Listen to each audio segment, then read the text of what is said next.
Hey guys, welcome to my YouTube channel. ഒരു 10-30 വർഷമായിട്ട് കാലിക്കറ്റ് തന്നെ ജനിച്ച് വളർന്നിട്ടുള്ള ഞാൻ കാലിക്കറ്റ് ബീച്ചിലെ ലേറ്റ് നൈറ്റ് വൈബ്സ് ഇതുവരെ എൻജോയ് ചെയ്തിട്ടില്ല എന്ന് പറഞ്ഞു കഴിഞ്ഞാൽ നിങ്ങൾ വിശ്വസിക്കുമോ? നമ്മുടെ കാലിക്കറ്റ് ബീച്ചിൽ കല്ലുമ്മക്കായ പൊരിച്ചത്, കൊത്തു പൊറോട്ട, കൂന്തൽ ഫ്രൈ, അങ്ങനെ ഡിഫറെന്റ് ആയിട്ട് ഒരുപാട് ഫുഡ് ഐറ്റംസ് അവൈലബിൾ ആണ്. ഇത് കൂടാതെ ഉപ്പിലിട്ടത്, ഐശ്വരതി, കുൽക്കി സർബത്ത്, ഇങ്ങനെ ഇഷ്ടം പോലെ വെറൈറ്റി ഫുഡുകൾ നമ്മുടെ കാലിക്കറ്റ് ഉണ്ട്. പക്ഷെ ഇതൊന്നും ഞാൻ ഇതുവരെ ഒരു ലേറ്റ് നൈറ്റ് പോയിട്ട് എക്സ്പ്ലോർ ചെയ്തിട്ടില്ല. അപ്പൊ ഇത് കല്യാണത്തിന് ശേഷമാണ് നമ്മൾ ആദ്യമായിട്ട് ഒരു late night Calicut beach vibes ആണ് എക്സ്പ്ലോർ ചെയ്യാൻ വേണ്ടി പോകുന്നത്. So join us. ബീച്ചിലേക്ക് പോകുന്നതിന്റെ മുമ്പായിട്ട് നമ്മൾ കാലിക്കറ്റ് മർക്കസ് പള്ളിന്റെ അടുത്തുള്ള മാസ് റെസ്റ്റോറന്റിൽ ഒന്ന് കയറുണ്ടായി. അവിടെ കുറെ ടൈപ്പിലുള്ള സ്നാക്സ് ഉണ്ടായിരുന്നു. എനിക്ക് പേരറിയുന്നതും പേരറിയാത്തതായിട്ടുള്ള ഒരുപാട് സ്നാക്സ് ഉണ്ടായിരുന്നു. അതിനകത്ത് എനിക്ക് നല്ല വിശപ്പുള്ള കാരണം ഫസ്റ്റ് ഒരു ചെറിയൊരു ബർഗർ പറഞ്ഞിട്ടുണ്ടായിരുന്നു. സാധാരണ എല്ലാവരും ബർഗർ കഴിക്കുന്ന മാതിരിയല്ല ഞാൻ ബർഗർ കഴിക്കുക. ഞാൻ അതിനെ ഇങ്ങനെ പാളികളാക്കി മാറ്റിയിട്ട് ഫസ്റ്റ് സെന്ററിലുള്ള പോർഷൻ, അതിന്റെ ഏറ്റവും ടേസ്റ്റി ആയിട്ടുള്ള പോർഷൻ ഫസ്റ്റ് കഴിക്കും. അതിന് ശേഷമാണ് ബാക്കി കഴിക്കണല്ലോ എന്ന് ഓർത്തിട്ടാണ് ഞാൻ ആ 2 ബന്നും കഴിക്കുന്നത്. ഒരുമിച്ച് കഴിക്കുന്ന ഒരു ശീലം എനിക്കില്ല. ഹസ്ബൻഡിനെ ഇപ്പൊ ഒരു 2 വീക്സ് കഴിഞ്ഞിട്ടാണ് നമ്മൾ മീറ്റ് ചെയ്യുന്നത്. അപ്പൊ അതിൻ്റെതായിട്ടുള്ള ഒരു സന്തോഷവും കുറെ കാര്യങ്ങളൊക്കെ ഷെയർ ചെയ്യാനൊക്കെ ഉണ്ടായിരുന്നു. ബർഗറിന്റെ കൂടെ ഞാൻ ലൈം ജ്യൂസ് പറഞ്ഞിട്ടുണ്ടായിരുന്നു, അവൻ ടീ ആയിരുന്നു പറഞ്ഞിട്ടുണ്ടായിരുന്നത്. തൽക്കാലത്തേക്കുള്ള ചെറിയ വിശപ്പടക്കിയിട്ട് ബാക്കി ഐറ്റംസ് ബീച്ചിൽ പോയിട്ട് കഴിക്കാന്നുള്ള ഒരു മൈൻഡ് ആയിരുന്നു നമ്മൾ ആദ്യം പ്ലാൻ ചെയ്തിട്ടുണ്ടായിരുന്നത്. പക്ഷെ എന്ത് ചെയ്യാം, അവിടെ കൊത്തു പൊറോട്ട കണ്ടപ്പോൾ എനിക്ക് കൊത്തു പൊറോട്ടയും കൂടെ കഴിക്കണം എന്ന് തോന്നി. ഞാൻ മുന്നേ യുജിക്ക് പഠിക്കുന്ന സമയത്താണ് ലാസ്റ്റ് ആയിട്ട് കൊത്തു പൊറോട്ട കഴിച്ചിട്ടുണ്ടായിരുന്നത്. അപ്പൊ ഒരു 2-3 ഇയേഴ്സ് ബാക്ക് ആണ് കഴിച്ചിട്ടുള്ളത്. അപ്പൊ കുറെ നാളിന് ശേഷമാണ് ഇപ്പൊ ഞാൻ കൊത്തു പൊറോട്ട കാണുന്നത്. അപ്പൊ ജസ്റ്റ് ഒന്ന് ടേസ്റ്റ് ചെയ്യാന്ന് വെച്ചിട്ട് നമ്മൾ പിന്നെ കൊത്തു പൊറോട്ടയും കൂടെ വാങ്ങിച്ചു. ഉച്ചയ്ക്ക് ലഞ്ച് സ്കിപ്പ് ചെയ്യേണ്ടി വന്ന കാരണം നന്നായിട്ട് ഭക്ഷണം കഴിക്കണ്ടായി. അങ്ങനെ വയറ് ഫുള്ളായ ഒരു ഹാപ്പിനെസ്സോട് കൂടി നമ്മൾ നേരെ ബീച്ചിലേക്ക് വിടുകയാണ്. നമ്മൾ മാസിൽ നിന്ന് ഇറങ്ങിയപ്പോൾ ഇനി ഒന്നും കൊള്ളില്ല, വയറിലേക്ക് ഒന്നും പോവില്ല എന്ന് പറഞ്ഞിട്ടായിരുന്നു. പക്ഷേ ബീച്ചിലേക്ക് എത്തിയപ്പോൾ നേരെ സ്ഥിതി മാറി. അവിടെ ഇഷ്ടം പോലെ ഐറ്റംസ് ഉണ്ടായിരുന്നു. അവിടെയുള്ള എല്ലാ ഫ്രൈ ഐറ്റംസും നമ്മളെ കണ്ണിനെ അങ്ങോട്ടേക്ക് അങ്ങ് ആകർഷിക്കും. ചിക്കൻ ഉണ്ടായിരുന്നു, ചെമ്മീൻ ഉണ്ടായിരുന്നു, കല്ലുമ്മക്കായ ഉണ്ടായിരുന്നു, കൂന്തൾ ഉണ്ടായിരുന്നു, അങ്ങനെ കുറെ ഐറ്റംസ് ഉണ്ടായിരുന്നു. ഇനി വെജും നോൺ വെജും ഉണ്ടായിരുന്നു, എഗ് ഉണ്ടായിരുന്നു, ഡിഫറെന്റ് വെറൈറ്റി എഗ് ഒക്കെ ഉണ്ടായിരുന്നു, കുറെ ഫുഡ് ഉണ്ടായിരുന്നു. അപ്പൊ നമ്മൾ ഓരോന്നായിട്ട് അങ്ങ് ഒരു സൈഡിൽ നിന്ന് അങ്ങ് സ്റ്റാർട്ട് ചെയ്തു. ഞാൻ ഫസ്റ്റ് ട്രൈ ചെയ്തിട്ടുണ്ടായിരുന്നത് കൂന്തൽ ഫ്രൈ ആയിരുന്നു. കൂന്തൽ ഫ്രൈ എന്ന് പറയുമ്പോൾ 120 റുപ്പീസിന്റെ ഉണ്ട്, 140 റുപ്പീസിന്റെ ഉണ്ട്. 140 റുപ്പീസ് എന്ന് പറയുമ്പോൾ കുറച്ചുകൂടി വലിയ സൈസ് ആയിരിക്കും വരുന്നുണ്ടാവുക. ഞാൻ വാങ്ങിച്ചിട്ടുള്ളത് 120 റുപ്പീസിന്റെ പീസ് ആയിരുന്നു. സൂപ്പർ ടേസ്റ്റ് ആയിരുന്നു. കാരണം ഞാൻ ഒത്തിരി നാൾ മുമ്പാണ് കൂന്തൽ കഴിച്ചിട്ടുള്ളത്. വീണ്ടും കൂന്തൽ കഴിച്ചപ്പോൾ എനിക്ക് ഭയങ്കരമായിട്ടുള്ളൊരു സന്തോഷം കിട്ടുന്നുണ്ടായി. കാരണം ഫുഡ് എൻ്റെ ഭയങ്കര വീക്ക്നെസ് ആണ്. എനിക്ക് ഇഷ്ടമാണ് ഫുഡ് കഴിക്കാൻ വേണ്ടിയിട്ട്. ഇതിനു മുമ്പൊന്നും ഞാൻ ഇങ്ങനത്തെ ഫുഡ് ഐറ്റംസ് ഒന്നും ഇതുവരെ ട്രൈ ചെയ്തിട്ടുണ്ടായിരുന്നില്ല. അപ്പൊ ഇത് എനിക്ക് ഭയങ്കരമായിട്ട് ഇഷ്ടപ്പെട്ടു. എല്ലാ ഐറ്റത്തിന്റെയും ഫ്ലേവർ ഏറെക്കുറെ ഒരുപോലെയായിരുന്നു. ലൈക്ക് മസാല, എനിക്ക് എന്താ പറയുക, ഒരു അച്ചാറിട്ട ഫീലാണ്.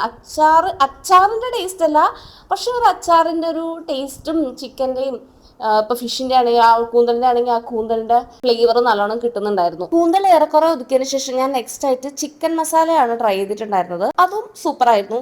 ചിക്കൻ പിന്നെ ഏത് കോരത്ത് കിട്ടിയാലും ഞാൻ കഴിക്കും. ബാക്കി ഏത് മീറ്റ് ആണെങ്കിലും ഒരുപാട് റെസ്ട്രിക്ഷൻ ഉണ്ട്, അങ്ങനെ വെച്ചാലേ കഴിക്കുള്ളൂ, ഇങ്ങനെ വെച്ചാലേ കഴിക്കുള്ളൂ എന്നൊക്കെ. പക്ഷെ ചിക്കൻ ഏത് വിധേന കിട്ടുന്ന ചിക്കൻ ആണെങ്കിലും ഞാൻ കഴിക്കും. നെക്സ്റ്റ് നമ്മൾ ട്രൈ ചെയ്തിട്ടുള്ള ഐറ്റം ചെമ്മീൻ മസാല ആയിരുന്നു. ചെമ്മീൻ മസാല നല്ലതായിരുന്നു, എല്ലാം നല്ലതായിരുന്നു, എനിക്ക് എല്ലാം ഇഷ്ടപ്പെട്ടു. കാരണം നോൺ വെജസ് എനിക്ക് ഭയങ്കര ഇഷ്ടമാണ്, എക്സെപ്റ്റ് ചില ഫിഷസ് മാത്രം എനിക്ക് മുമ്പേ ശീലം ഇല്ലാത്തത് കാരണം പുതുതായിട്ട് കഴിക്കുമ്പോൾ ഭയങ്കര ബുദ്ധിമുട്ടാണ്. ഒരുപാട് എരിവ് ഐറ്റം കഴിച്ചപ്പോൾ സ്വാഭാവികമായിട്ടും നല്ല ദാഹം വന്നു. അപ്പം ഞങ്ങൾ അടുത്തുള്ള ഒരു ജ്യൂസ് കടയിൽ നിന്ന് പാഷൻ ഫ്രൂട്ട് ജ്യൂസ് വാങ്ങിച്ചു കുടിച്ചു. അതും നല്ലായിരുന്നു കേട്ടോ. ഇത് മുഴുവൻ അവന് കൊടുക്കാതെ ഒറ്റയ്ക്ക് തന്നെ കഴിക്കണമെന്നൊരു ചോദ്യം പ്രസക്താണ്. പക്ഷെ ഞങ്ങൾ ഷെയർ ചെയ്തിട്ട് തന്നെയാണ് കഴിക്കുന്നത്. ഓരോ പീസായിട്ട് ഞാൻ അവനും കൊടുക്കുന്നുണ്ടായിരുന്നു. പിന്നെ അവന് കൂടുതൽ മധുരം താല്പര്യം ഇല്ലാത്ത കാരണം ജ്യൂസിന് പകരം കുറച്ച് നോർമൽ വാട്ടർ വാങ്ങിച്ചു കൊടുക്കുക ചെയ്തേ. ഇത്രയും ഐറ്റംസ് ഒരു തരി ബാക്കിയില്ലാതെ കംപ്ലീറ്റ് ആയിട്ട് ഞങ്ങൾ കഴിച്ചിട്ടുണ്ട്. ഫുൾ നക്കി തുടച്ച് കഴിച്ചിട്ടുണ്ടെന്ന് വേണമെങ്കിൽ പറയാം. എൻ്റെ ഇത്രയും നേരത്തെ ഒരു എക്സ്പീരിയൻസ് വെച്ച് ഞാൻ പറയുകയാണെന്നുണ്ടെങ്കിൽ, നമ്മൾ എപ്പോഴും പോകണമെന്നല്ല, എന്നാലും ജീവിതത്തിൽ വൺസ് ഇൻ എ മന്തോ ട്വൈസ് ഇൻ എ മന്തോ